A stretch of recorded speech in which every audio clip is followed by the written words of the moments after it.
राजमान automotive तासगावमध्ये आपलं सहर्ष स्वागत आहे। आज आमच्या वर्कशॉपवर आलेली होंडा शाईन गाडी मालक म्हटले गाडीच्या इंजिन मधून वेगळाच आवाज येतोय, तो आवाज तुम्ही आहे का? लगेच आमच्या मेकॅनिकने गाडीचा ऑइल फिल्टर काढून घेतला आणि बघतोय तर काय, ऑइल फिल्टर पूर्णपणे चोकअप झालेला। तो किती चोकअप झालेला हे तुम्ही पहा। लगेच आमच्या मेकॅनिकने ओरिजिनल होंडाचा ऑइल फिल्टर घेऊन त्यामध्ये ऑइल सोडले आणि गाडीला फिटिंग केला। आणि दुसऱ्या बाजूने दुसऱ्या मेकॅनिकने गाडीच्या सर्वत्र ठिकाणी लुब्रिकेशन केले आणि आता केलेल्या कामानंतर गाडीचा इंजिनचा आवाज किती बदलला हे तुम्ही ऐका। नमस्कार मित्रांनो, आता या व्हिडिओमध्ये तुम्ही बघितलंच असाल, फक्त होंडा शाईन गाडी आहे।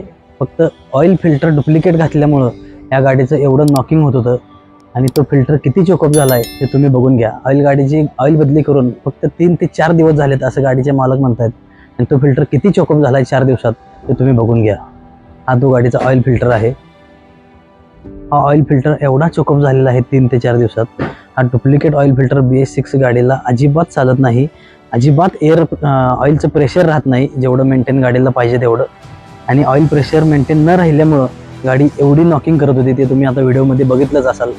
त्यामुळे एक सांगतो मित्रांनो, आपल्या गाडीची लाईफ वाढवायची असेल तर BS6 गाड्यांना किंवा कोणत्याही गाड्यांना, सर्व प्रकारच्या गाड्यांना ओरिजिनल स्पेअर पार्ट वापरा आणि आपल्या गाडीची इंजिन लाईफ वाढवा।